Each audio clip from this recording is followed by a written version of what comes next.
창세기 40장 16절부터 23절까지를 천천히 같이 합독하겠습니다. 시작. 떡 굽는 관원장이 그 해석이 좋은 것을 보고 요셉에게 이르되 나도 꿈에 보니 흰떡 세 광주리가 내 머리에 있고 내 밑 광주리에 바로를 위하여 만든 각종 구운 음식이 있는데 새들이 내 머리의 광주리에서 그것을 먹더라. 요셉이 대답하여 이르되 그 해석은 이러하니 새 광주리는 사흘이라. 지금부터 사흘 안에 바로가 당신의 머리를 들고 당신을 나무에 달리니 새들이 당신의 고기를 뜯어 먹으리이다 하더니 이는 바로의 생일이라. 바로가 그의 모든 신하를 위하여 잔치를 베풀 때 술 맡은 관원장과 떡 굽는 관원장에게 그의 신하들 중에 머리를 들게 하니라. 바로의 술 맡은 관원장은 전직을 회복하며 그가 잔을 바로의 잔에 받들어 들었고 떡 굽는 관원장은 매달리니 요셉이 그들에게 해석함과 같이 되었으나 술 맡은 관원장이 요셉을 기억하지 못하고 그를 잊었더라. 잠깐 기도하겠습니다. 사랑과 은혜의 주님, 세상이 우리의 상식과 다르게 이상하게 흘러갑니다. 기후도 이상하고 사람들의 사고방식도 이상하고 이전에 볼 수 없었던 사람들의 이상한 행동들과 자연현상들이 나타나고 있습니다. 아마도 세상의 마지막이 다가오고 있는 것 같습니다. 그래서 하나님이 깨달아 알고 미리미리 잘 마지막 날을 잘 준비하라고 하시는 것 같습니다. 사랑과 자비의 주님, 우리가 마음을 활짝 열고 그리고 우리의 삶의 근심들을 다 털어버리고 주님의 눈과 가슴을 안고 세상을 보며 세상 가운데에서 우리가 해야 할 바를 바로 알고 실천하게 하옵소서. 이 시간 감옥에 갇혀 아무도 도와주지 않는 가운데에서 오직 하나님의 얼굴만을 바라보는 요셉의 처지를 돌아봅니다. 그럼에도 불구하고 불평과 절망을 거두고 고요히 하나님을 신뢰한 요셉의 모습을 통해 긴 터널과 같은 우리의 힘겨운 인생살이를 능히 감당할 믿음과 지혜를 얻고자 합니다. 걸어가신 성령 하나님 우리에게 새 믿음을 주시고 권세와 능력을 주시어 어둠을 열어젖히고 소망의 길을 닦아 나아가게 하여 주옵소서. 예수님의 이름으로 기도합니다. 아멘. 천태만상이라는 말이 있습니다. 인간들의 살아가는 모습이 가지각색으로 다양하다는 뜻입니다. 저번에도 말씀드렸듯이 공주 유구의 어느 교회는 새 목사님이 부임한 지 3개월 만에 10여 명에서 40여 명으로 부흥했고 마을 사람들로부터 관심과 호감을 얻어서 교회가 잘 되고 있고 또 목사님도 재정적으로 후원을 받아 넉넉하고 또 교회 차도 5천만 원이 넘는 좋은 차로 남부럽지 않게 사역하고 있는데 반해 한 길 건너 맞은편에는 어느 교회는 같은 감리교단인데도 부임한 지 15년이 넘도록 몇 명의 교인과 허름한 교회 건물 그리고 난데없는 재정적인 어려움으로 사모님, 목사님이 모두 일터에서 온종일 일을 해야 하는 그런 처지가 되어버렸습니다. 두 교회가 정반대의 모습이고 어찌 보면 밥 먹고 사역하는 것은 똑같은데 처지는 어찌 그렇게 다른지 희한합니다. 천태만상이라는 말이 딱 맞습니다. 능력 차이, 실력 차이라면 할 말이 없겠지만 누구가 실력 없고 능력 없고 그렇게 쉽겠습니까? 나름대로 애쓰고 노력은 했겠지만 주변 환경 여건이 두 교회를 양갈래로 갈라 놓은 것이겠죠. 누구 탓이라고 할 수 없는 게 인간사입니다. 그래서 옛사람들은 이런 것을 운명이고 팔자라고 말을 했던 것 같습니다. 우리 힘은 어쩔 수 없으니까. 이처럼 어떤 일은 별 어려움 없이 잘 나가고 어떤 일은 길을 쓰고 애를 써도 고난과 어려움에서 헤어나지 못하는 경우가 있습니다. 선교사들의 간증을 또 들어보아도 어떤 선교사는 선교지에 도착하자마자 일이 잘 풀려 준비된 영혼들을 만나서 전도가 잘 되어 한 사람 두 사람이 모여 교회가 쉽게 개척이 되는가 하면, 또 어떤 선교사는 수년간 애를 쓰고 노력을 해도 한 영혼도 전도가 안 되어서 그만 지쳐서 나가 떨어지는 경우도 있습니다. 게으르고 어리석어서 거기에는 환경과 여건이 너무 다르고 사람의 힘으로는 어찌해 볼 수 없는 그런 처지에 빠지기도 합니다. 뭘 어떻게 하겠어요? 아무리 해도 안 됩니다. 우리의 인상사가 그러하다 말입니다. 잘되기도 하고 못되기도 하고, 그렇다고 해서 팔자 타령, 문명 타령을 할 수 없는 거 아니겠어요? 그래서 어떤 이는 행복에 겨워하기도 하며 자만하기도 하고, 또 어떤 이는 풀리지 않는 현실의 벽 앞에 어찌할 바를 몰라 두 손 두 발을 다 들어버리기도 합니다. 제가 나가는 노가다 현장에도 두 부류의 사람들이 있어요. 노가다 현장에 와서 일을 하는 것은 똑같아요. 그런데 어떤 이는 자기 일을 다 마치고 은퇴를 하고 와서 연금 받아가면서 일을 하는 사람들이 있어요. 또 어떤 사람들은 아무것도 없이 사업이 쫄딱 망해서 빈손 빈손 알거지가 되어서 진짜 말 그대로 먹고 살기 위해서 노가다에 나온 사람들이 있어요. 두 부류가 있어요. 어떤 사람들은 철없이 자기가 어떻게 했네, 얼마를 받고 있네, 얼마 연금을 받고 있네, 철딱서는 없이 또 그런 말을 줄줄줄 거려요. 그런 다른 처지에 있는 사람들 그 말을 듣고서 어떤 심정이에요? 나이를 먹어도 철이 없는 사람은 있는 것 같아요. 그 두 부류의 사람들이 있어요. 그러니까 딱 비교가 돼요. 어떤 처지는 이런 처지, 진짜 아무것도 없어요. 어떤 처지는 여유로워. 그런데도 심심하니까 나와서 일을 하는 거예요. 일을 하는데 처지는 완전히 다르죠. 오늘은 요셉의 모습을 보면서 왜 이런 일들이 펼쳐가는지, 그리고 어떻게 풀어가야 하는지를 잠시 돌아보려고 합니다. 성령님께서 잘 역사하셔서 우리로 하여금 잘 분별하고 또 마음의 결단이 있기를 바랍니다. 요셉은 아브라함, 이삭, 야곱이라고 하는 이스라엘의 조상들의 자손입니다. 그 중에서 야곱의 11번째 아들로 태어나 아버지의 귀여움을 독차지하면서 곱게 자랐지만, 그에 반해 배다른 형제들의 시기와 질투 때문에 결국 형들에 의해서 아버지 모르게 노예로 팔리는 억울한 일을 당했습니다. 팔리기 전에 요셉은 꿈을 꾸었는데 해, 달, 11별이 자신에게 절하는 꿈, 그리고 곡식단들이 자신에게 절하는 꿈을 꾸었습니다. 그 꿈이 화근이 되어 형들의 미움을 받은 겁니다. 그 꿈은 요셉 개인을 위한 꿈이 아니라 결국은 이스라엘 12지파에 대한 꿈이었습니다.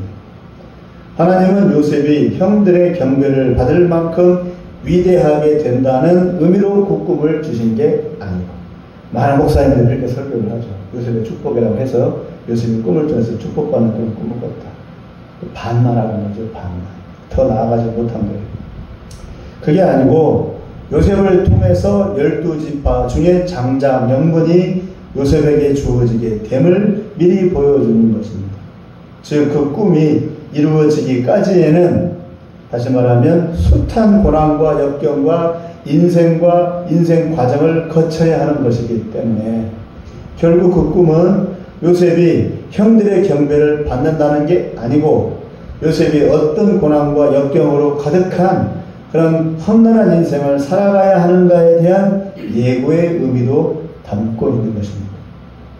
결국 요셉은 총리가 되어 아버지와 형들과 온 식솔들의 경배를 받기는 했지만, 그 자리에 오기까지의 요셉의 고생은 이루 말할 수 없었고, 또 요셉의 사명이 총리가 되는 것으로 끝나는 것이 아니라 총리로서의 권세와 위치에서 자기 부귀영화를 마음껏 배두들기면서 누리는 게 아니라 자기 형들, 식솔들을 애국으로 끌어들여 자손을 강성케 하는 그런 역할을 하였고, 또한 이방 여인과 결혼하여 낳은 혼혈자식인 에브라임과 므낫세를 낳아 요셉 본인의 이름을 사라지고 대신 두 아들이 이스라엘 지파로 편입된 것으로 요셉은 자신의 책임과 사명을 다한 겁니다.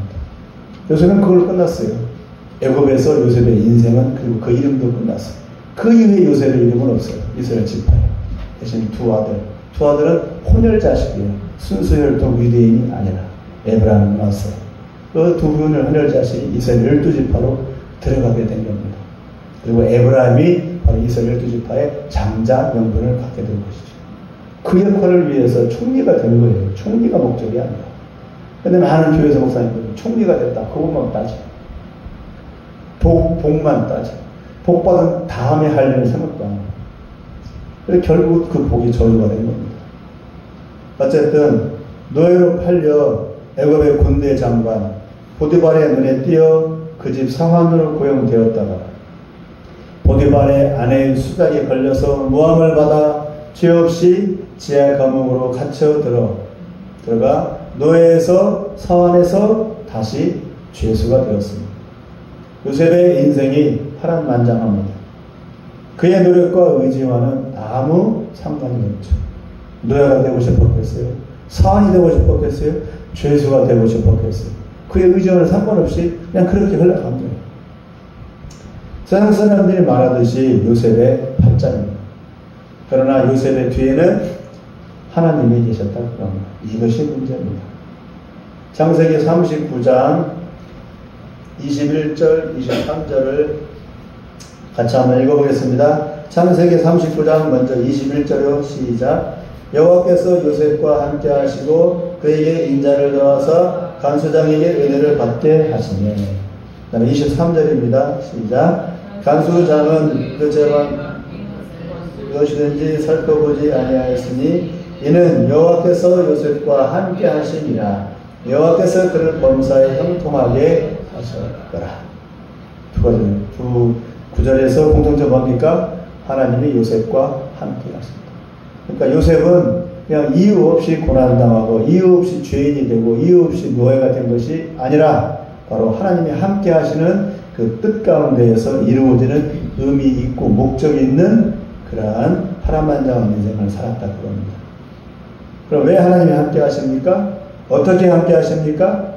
하나님이 요셉을 택하셨고 꿈을 꾸게 하여 하나님의 요셉을 향한 뜻을 먼저 계시하셨고 그 꿈대로 하나님이 당신의 뜻을 이루어서 이렇게 가실 것을 계획하셨습니다.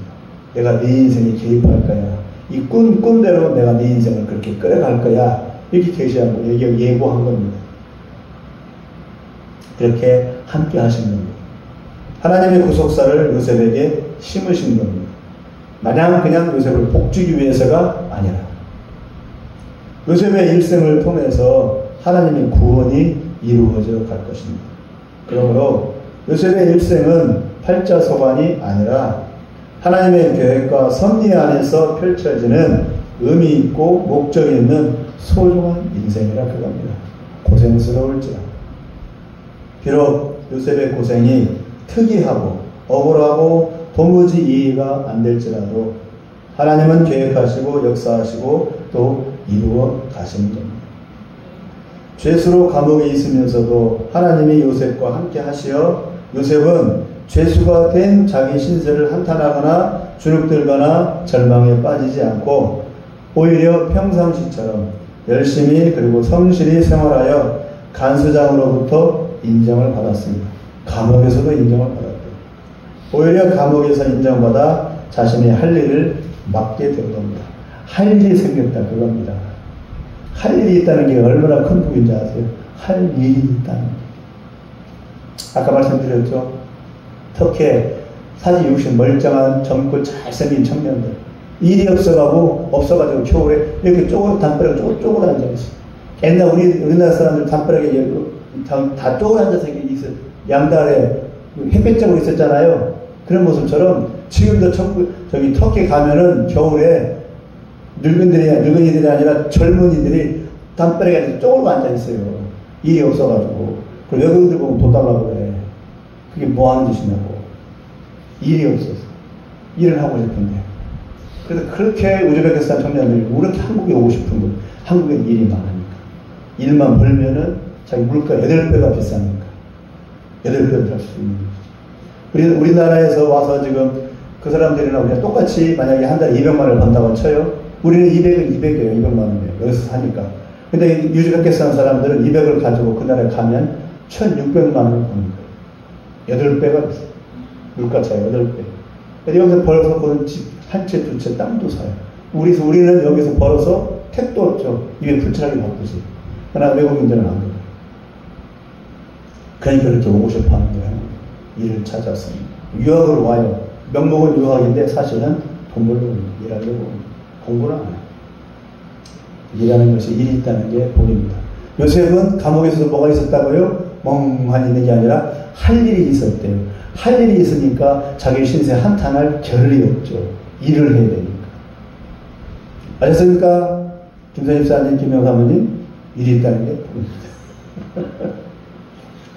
어느 날 애고방의 측근 두 사람이 정치적인 폭풍에 떠밀려서 감옥으로 들어왔어요. 일을 열심히 하고 있는 요셉이 있는데 그곳에 누구를 하나님께서 떠민 거예요. 등을 떠밀듯이 보냈어요.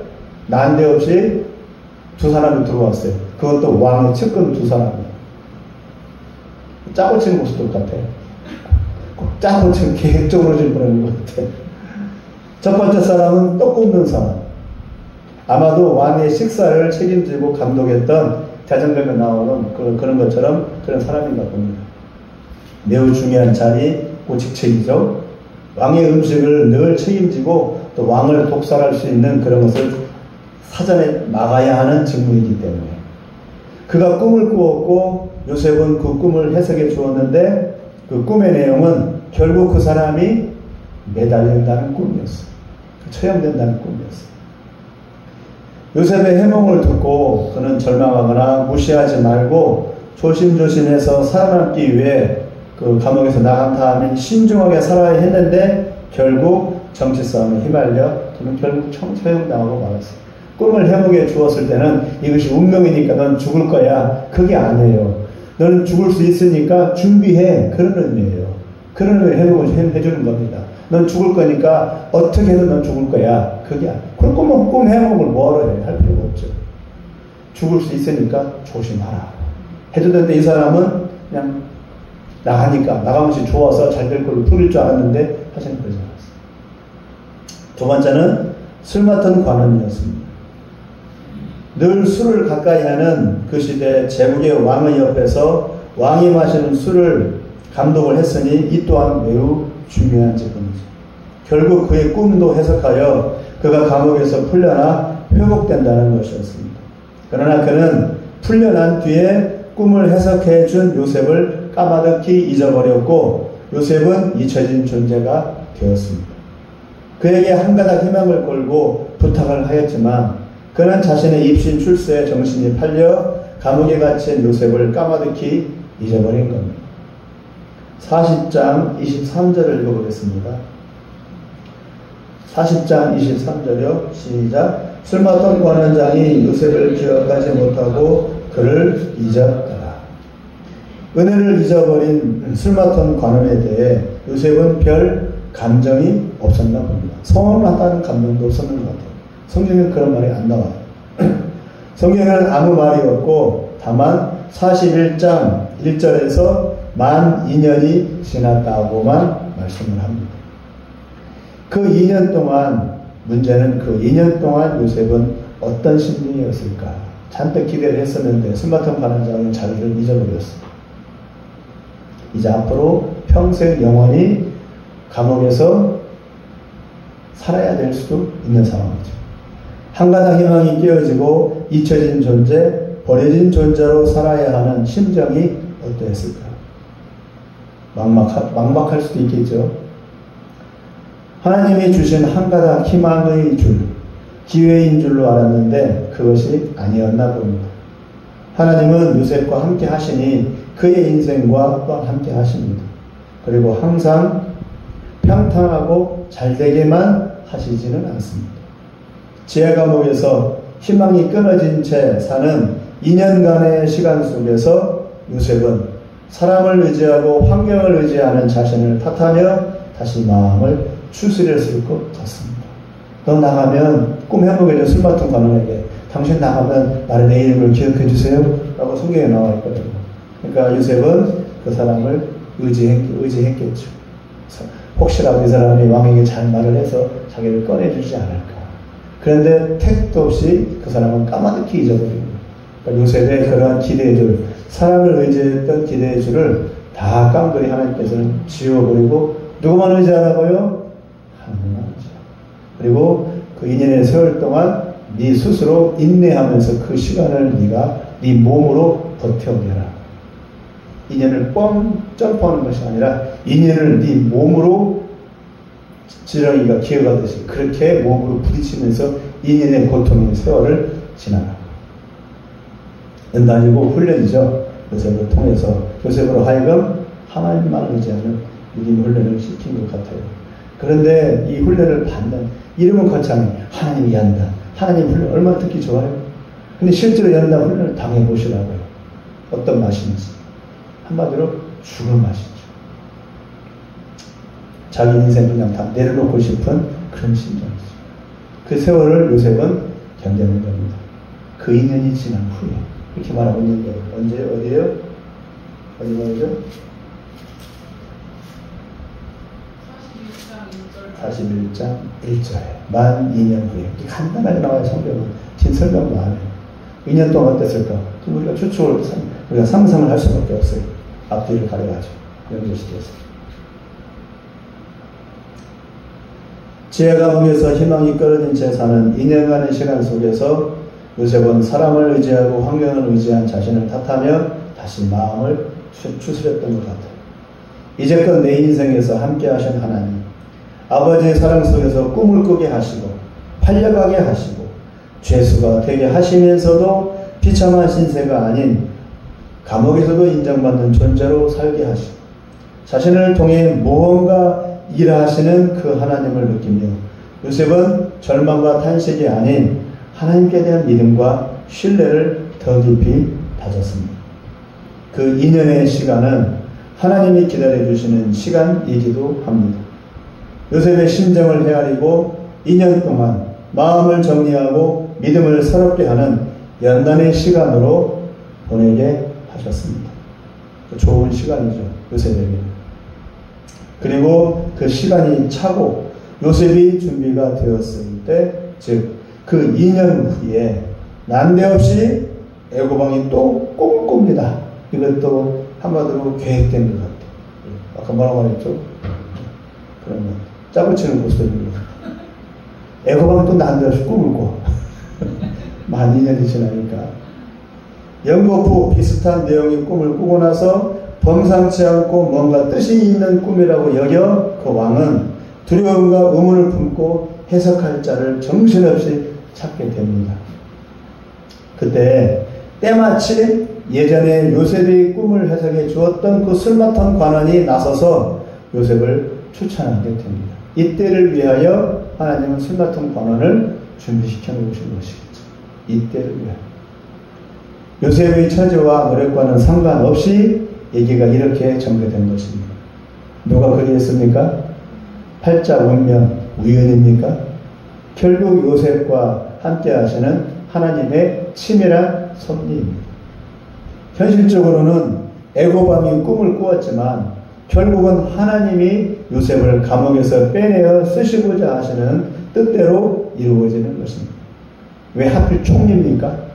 총리로서의 높은 권세를 통해 이스라엘을 키워 하나님의 구속사를 이루고자 하시는 하나님의 넓고 깊은 구속의 뜻을 위해서입니다. 요셉도 모르고 애고방도 모르지만 하나님은 그들을 통해 이 일을 이루어 가신 것입니다. 왜 꿈에서 왜 해, 달 그리고 11별이 요셉에게 절을 했을까요? 왜 12곡식단이 왜 요셉에게 절을 했을까요? 요셉이 총리가 되는 꿈이었죠. 그렇죠? 그럼 요셉이 왜 총리가 되었을까요? 결국 그 꿈은 총리가 되어서 요셉을 총리로 만들어서 이스라엘을 구원코자 하시는 하나님의 구원의 계획을 보여주는 꿈이라는 거죠. 요셉의 꿈이 요셉의 잘 되리라고 하는 그런 꿈이 아니라. 그러니까 그 꿈을 통해서 요셉은 알았어요. 하나님께서 나를 어떻게 만들어서 나를 높여서 뭔가 일을 하시려고 하시는구나. 요셉은 거기까지 알았어요. 그러나 형들은 거기까지 몰랐어. 요셉이 달된데 우리가 동생한테 절을 한데 뭐야 그럼 하나님은 동생을 축복해주네. 시기를 좀만 가득했던 거죠. 거기까지는 아는 거예요. 형들은. 아버지도 그렇고. 그게 이제 믿음의 한계죠. 그러나 요셉은 내가 총리가 되는 게 문제가 아니구나. 하나님 나를 총리로 만들어서 뭔가 일을 가역하고 계시는구나. 거기까지를 바라보는 거예요. 우리도 마찬가지. 하나님이 이 민족을 왜 축복을 주셨지? 이 민족을 통해서 쓰시려고 하는 거구나. 하나님이 나한테 이 고생을 주시고 이 축복을 주시지, 나를 통해서 뭔가 일을 하고 계시는구나. 그걸 알아야 그거지. 그 믿음으로 알게 되면 고생이 와도 견딜 수 있고 축복이 와도 자만하지 않을 수 있는 것이죠. 그걸 모르니까, 하나님의 뜻을 모르니까 복이 겨우면 자만해버리고 나가 떨어지고, 그리고 고생이 오면 절망해버리고. 결국은 하나님의 뜻이죠. 하나님의 뜻을 아는 것이 중요한 것이죠. 감옥에서 풀려난 요셉은 하나님이 주신 대로 그 꿈도 해석해주고 인정을 받아 애굽의 총리 대신이 되었습니다. 창세기 41장 25절을 읽겠습니다. 41장 25절요. 시작. 요셉이 바로에게 아뢰되 바로의 꿈은 하나라. 하나님이 그가 하실 일을 바로에게 보이심이니이다. 하나님께서 꿈을 주시는 것은 자기 하나님의 뜻을 미리 보여주신 것이라고 합니다. 결국은 하나님이 하시는 일입니다. 41장 39절입니다. 시작. 요셉에게 이르되 하나님이 이 모든 것을 네게 보이셨으니 너와 같이 명철하고 지혜 있는 자가 없도다. 이방인인 애굽의 왕의 입에서 하나님의 이름과 하나님의 일이 인정을 받고 있습니다. 요셉을 통해서. 이것을 위해서 하나님은 요셉을 총리로 만드신 것이죠. 요셉을 세우신 것이고, 그렇게 요셉을 총리를 세우기까지 과정이 뭐예요? 요셉으로 하여금 노예가 되고 상환되고 지하범에 갇히는 죄수가 되게 만들 거예요. 총리가 되게 하기까지. 그러나 또 총리가 목적이 아니죠. 총리를 넘어 하나님의 일을 이루기 위해서. 우리 인생들도 각자 그렇게 하나님께 쓰신다 그럽니다. 그걸 소화를 시키느냐, 믿음으로 소화를 시키느냐, 못 시키고 박차고 나가느냐, 그 차이겠죠. 결국 요셉은 잘 되었지만 그 자리에 오기까지 요셉의 인생은 말로 닿을 수 없는 고생과 역경의 인생이었습니다. 그러나 이 과정을 통해서 하나님께 대한 요셉의 믿음은 더욱 견고해지고 강해지고 깊어지고 넓어졌습니다. 그리고 하나님의 뜻을 이루게 되었습니다. 비록 우리의 삶이 왜 이렇게 얽히고 설키고 안 풀리고 좌충우돌인지 한심하다 못해 포기하고 싶을 때가 많지만, 그러나 하나님이 함께 계시고 그 하나님의 마음을 이해한다면 요셉과 같이 다시 일어날 수가 있을 것입니다. 어제도 같이 일한 분 중에 한 분 있는데 이제 경상남도 남해 사람이에요. 나이가 60 중반이 넘었어요. 지금 그 사람이 지금 이혼 신청을 했어요. 얼마 있으니까 이혼 그 재판 받고 이혼으로 들어갈 거예요. 일을 뿌득뿌득 갈아요. 막 부인이 싫다고, 부인이 돈 못 벌어온다고 아주 난리를 치고 그러니까 일을 뿌득뿌득 가요. 나올 때마다 계속 그 얘기예요. 부인 얘기, 가정 얘기, 싫다는 얘기, 이혼해야 되겠다는 얘기, 신세한다는 얘기, 그 얘기만 해요. 근데 희한하게도 그 얘기를 듣는 사람들이 다 예수를 믿는 사람들이에요. 현장에서 같이 일하는데 일하는 사람들마다 아니에요. 이혼하면 안 됩니다. 잘 참고. 이렇게 사는 사람도 있어요. 정반장. 그러니까 힘을 내서 다시 한번 해요. 또 그렇게 얘기하더라고. 나만 그렇게 얘기하는 게 아니라 아주 희한해요. 그러니까 하나님께서 이렇게 인도하시는 거죠. 하나님께서 이렇게 얼르고 이렇게 위로해 주는 것이죠. 그렇게 부인은 또 전라도 사람이에요. 부인은 전라도 장흥 사람. 이 양반은 경상남도 남해 사람. 경상도 남자, 전라도 여자가 만나서 잘 살다가 지금 이렇게 된 어려운 집이 일어났어요. 그래서 예수를 믿으라고 교회를 다녔었어요. 그런 가운데 하나님의 뜻이 있겠죠. 하나님께서 만들어 가신 아직 살 날이 많이 있으니까 착해요 사람이 경험을 받고. 근데 이제 가정 문제가 이렇게 있으니까 엄청 힘들어하더라고요. 주변 사람 그래도 달래주면서 다시 합하라고 잘 참으라고 이렇게 말해주고 있어요. 전라도 사람 음식 잘하잖아. 우리 마누라 음식 맛있게 잘해. 저도 인정을 해요 또. 인정을 하면서 다 잘하잖아. 그럼 이런 분도 어딨어? 그럼 그래요. 또 그렇게 하고. 그러면서 하도 되니까 이제 딸까지 됐는데 엄마랑 싸우니까 딸은 당연히 엄마 편 들겠죠. 그러니까 이제 더 싫은 거지. 이제 부득부득 하면서 속을 보니까 이혼하고 싶지 않은데 하도 그러니까 이제 좋은 직장만 생기면 그럴 것 같아요. 부모의 역할이 중요해요. 역할이 중요하고 또 주변 사람들 역할도 중요해요. 사실. 자꾸 싸움을 붙이면 안 돼요. 싸움을 말려야지. 그러니까 그런 사람들이 요 노가리 현장에 많이 찾아옵니다. 끝자락으로 찾아가요. 문제 있는 사람들. 한마디 위로해주고 회복이 되기도 하고 또 어떤 사람들은 말기암에 걸려서 오기도 하고 그다음 죽기도 하고 이렇게 해요. 부도났지, 빚졌지, 말기암이지, 이혼했지. 그 어떻게 했어요? 말기암 걸린 사람이 일을 하면 어떻게 뭘 먹고 살아야 되니까. 먹고 살아야 되니까. 가면서 돈이 나와야 돼. 아무것도 없지. 일하면서 계속 전화가 와. 돈 달라고, 채무자들한테, 채권자들한테. 그런 처지에 있는 사람이 있어요. 보기만 해도 정말 절망이야. 그런 사람들도 교회 다 했던 사람이에요. 그럼 다시 예수 믿으라고 하고, 회복되라고 하고, 이 주변에서 얘기해줘. 그러니까 오히려 그 현장이 영혼들이 찾아오는 현장이에요. 찾아오는 현장. 그게 오히려 좋기도 하고요. 하나님의 섭리가 있습니다.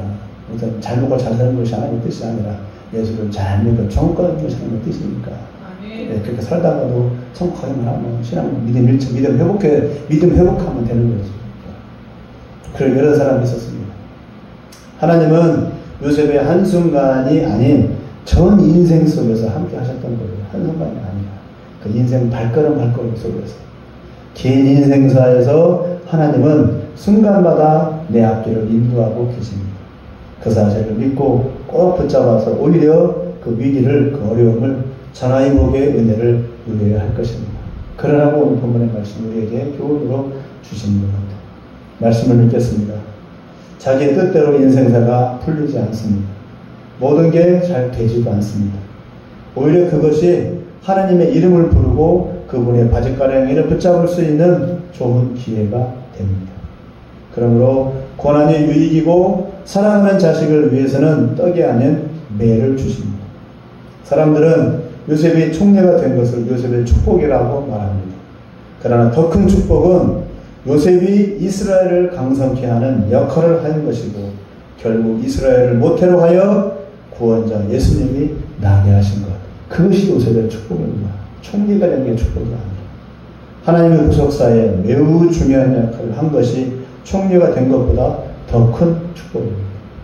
요셉은 애굽의 총리가 되었기 때문에 이스라엘 지파에 자신의 이름을 올릴 수가 없었습니다. 다만 믿음으로 낳은 두 아들 혼혈인 에브라임과 므낫세를 이스라엘 12지파에 올릴 수가 있을 뿐이었습니다. 즉 요셉은 애굽에서 이제 안개처럼 사라진 겁니다. 이스라엘에서 그 이름이 지워진 것입니다. 12지파에 못 꼈습니다. 11번째 아들이었지만 그럴지라도 요셉은 하나님께 아름답게 쓰임받았고 그 열매를 이루었습니다. 그러므로 믿음이 현실을 바꾸어 방향을 틀게 합니다.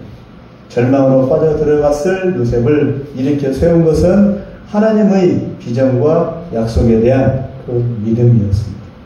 그러므로 우리 역시 우리 자신을 향한 하나님의 비전과 그 뜻을 깨닫고 그것을 붙잡고 고생스러운 현실을 넘어 소망한 미래에 대한 믿음으로 승리하시기를 바랍니다. 이것이 우리를 향한 하나님의 비전과 꿈이라고 있습니다. 하나님의 위로와 능력이 우리 모두에게 함께 하시기를 간절히 기원합니다. 기도하겠습니다. 하나님 아버지, 요셉의 일생을 보면은 참으로 파란만장합니다. 어떻게 그런 처지까지 빠져들어갈 수 있는 것인지 참으로 한심하게 짝이었습니다. 그런데 또 어떻게 가난하다 갑자기 난데없이 또 하늘에서 알베라게 떠듯이 총리가 되는 것을 보면 이것도 또한 기적이라 할 수 있습니다. 사람이 한 일이 아니라는 것을 보여줍니다. 하나님이 하신 일이라는 것을 우리에게 보여주고 있습니다. 요셉의 인생 속에 깊이 관여하셔서 요셉의 인생 발걸음 속에서 함께 하시는 그 하나님의 섭리를 또한 보게 됩니다. 요셉의 인생이 아니라 하나님의 섭리를 또한 보게 됩니다. 그 하나님이 우리 인생과도 함께 하시고 동행하고 계시는 줄로 믿습니다. 요셉이 하나님의 약속을 말씀을 붙들고 의지하였듯이 우리들 또한 하나님의 섭리와 약속의 말씀을 붙들고 우리 인생사를 보지 않게 하시고 오직 인생사 속에서 역사하시는 하나님의 섭리를 바라보며 믿음으로 순종할 수 있는 우리가 되게 하여 주옵소서. 그리하여 승리의 결과를 얻게 하여 주옵소서.